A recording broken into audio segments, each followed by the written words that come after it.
বলা হয় ভগবান বুদ্ধগণ পৃথিবীর নাভিস্থল ব্যথিত বুদ্ধত্ব লাভ করেন না। হ্যাঁ, বলছি সেই পুণ্যভূমি তথাগত গৌতমের বুদ্ধত্ব লাভের স্থান পবিত্র বুদ্ধগয়ার কথা, যেটি আমাদের বৌদ্ধদের কাছে পৃথিবীর নাভিস্থল হিসেবে পরিচিত। জানি না তাই হয়তো এটি এতটাই প্রশান্তিদায়ক স্থান। আমরা বুদ্ধগয়ার মূল বিহার বন্দনা এবং পূজা করার পরেই বেরিয়ে পড়ি বুদ্ধগয়ার আশেপাশে যেই বিহারগুলো আছে তাই পরিভ্রমণ করতে। বুদ্ধগয়ার আশেপাশে প্রায় 130টিরও বেশি বিহার রয়েছে। এগুলোর মধ্যে প্রায় বিশ্বের বৌদ্ধ প্রধান দেশসমূহের দ্বারাই প্রতিষ্ঠিত বিহার। যেতে যেতেই চোখে পড়ে সেই নৈরঞ্জনা নদী। মূলত পবিত্র ভূমি বুদ্ধগয়া নৈরঞ্জনা নদীর তীরেই অবস্থিত। এটির বর্তমান নাম ফল্গু নদী। গ্রীষ্মকালে এটি প্রায় পানি শূন্য হয়ে ধুধু বালুচরে পরিণত হয়। দেখে বোঝার উপায় নেই এটি একটি নদী। এই সেই নদী যেখানে সিদ্ধার্থ গৌতম সুজাতার পায়েসান্ন খেয়ে শুভ বৈশাখী পূর্ণিমা তিথিতে সেই স্বর্ণপাত্রটি নিয়ে অধিষ্ঠান করেছিলেন, আজ যদি বুদ্ধ হই তাহলে এই পাত্র স্রোতের প্রতিকূলে চলুক, না হলে স্রোতের সাথে ভেসে যাক।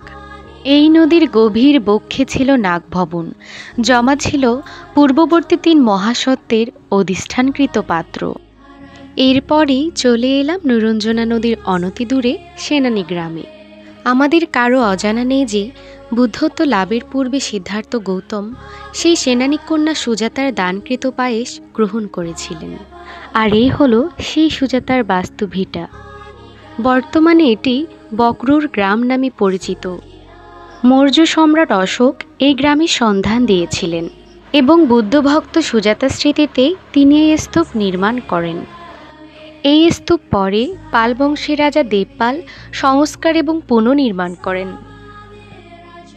এরপরেই আমরা চলে আসি কাছেই সুজাতা টেম্পলে। এই স্থানেই সেনানী কন্যা সুজাতা ভগবান বুদ্ধকে সেই বৈশাখী পূর্ণিমা তিথিতে একটি স্বর্ণপাত্রে পায়েস দান করেছিলেন।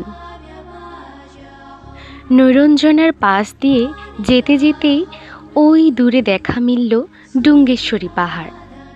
এই ডুঙ্গেশ্বরী গুহা সিদ্ধার্থ গৌতমের 6 বছর কঠোর তপস্যার অন্যতম একটি স্মৃতিস্থান। এই গুহায় সিদ্ধার্থের কঠোর তপস্যাকালীন সময়ের কঙ্কালরূপ জরা জীর্ণ শরীরের মূর্তি রয়েছে। এরপরেই কাছে চলে আসি উরুবেলা আশ্রমে। বুদ্ধের সময়কালে এখানে উরুবিল্ল কাশ্যপ, নদী কাশ্যপ এবং গয়া কাশ্যপ নামে 3 জটিল ঋষি বাস করতেন। এখানে ভগবান বুদ্ধ 16টি প্রতিহার্য ঋদ্ধি প্রদর্শন করেছিলেন এবং সেই 3 ভাই উরুবিল্ল কাশ্যপ, নদী কাশ্যপ এবং গয়া কাশ্যপ তাদের 1000 শিষ্যসহ বুদ্ধের শিষ্যত্ব গ্রহণ করেছিলেন।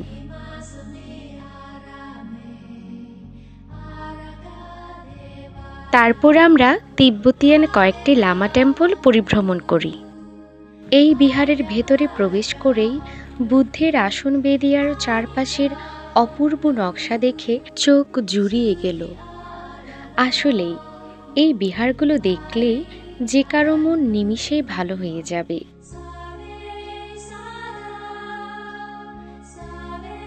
তিব্বতিয়ান কর্মপা টেম্পলটিও অপূর্ব সুন্দর।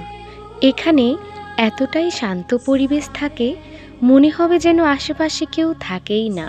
তাই প্রবেশ করা মাত্রই নিজ থেকে সবাই যেন সাইলেন্ট হয়ে যায়। এই বিহারটিতে খুবই ভালো সময় কাটিয়েছিলাম।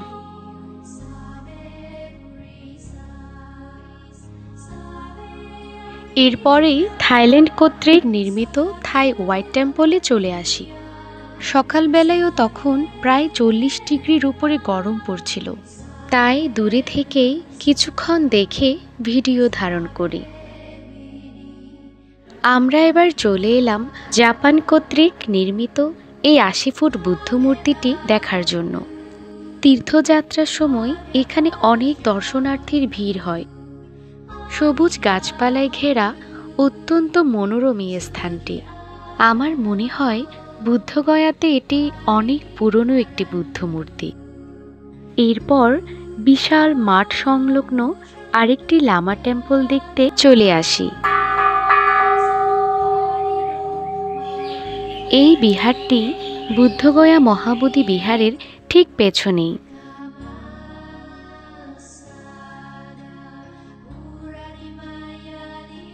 সকাল থেকেই যতটুকু সম্ভব এই কয়েকটি বিহার দেখেই আমরা আবারও বাংলাদেশ বিহারে ফিরে এসেছি। বাইরে প্রচণ্ড রোদ এবং তীব্র গরমের কারণে সবাই বিহারের ভেতর অবস্থান করছে। এরপর আমরা বাংলাদেশ বিহারের সংঘদান অনুষ্ঠানে অংশগ্রহণ করি। শ্রদ্ধেয় সভাপতি ভান্তে আমাকে পঞ্চশীল প্রার্থনা করার জন্য দায়িত্ব দেন।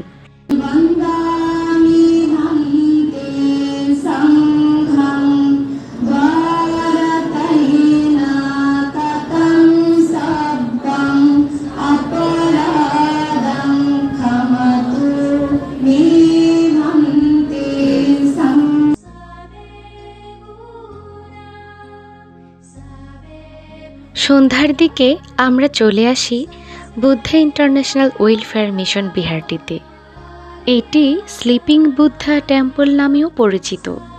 এই বিহারের অধ্যক্ষ শ্রদ্ধেয় আর্যপাল ভান্তে যে এতটাই অতিথিপরায়ণ, এখানে না আসলে বুঝতেই পারতাম না।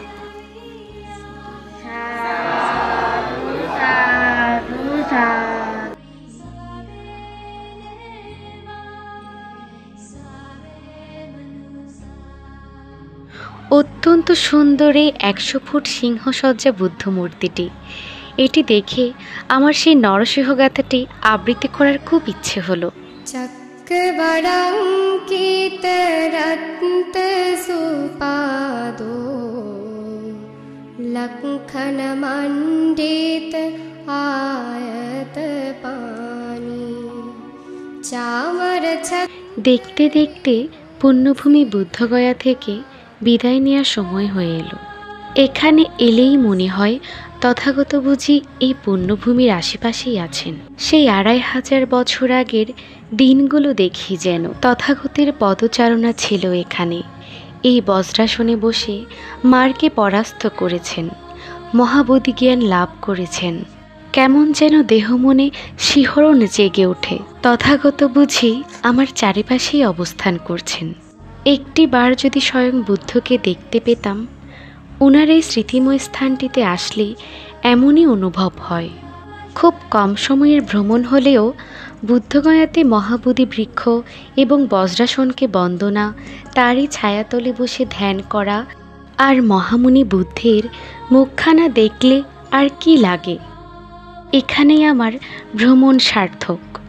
জীবনে যতদিন বেঁচে থাকব নিরন্তর প্রার্থনা করি যেন এই পুণ্যভূমির স্পর্শ বারংবার লাভ করতে পারি।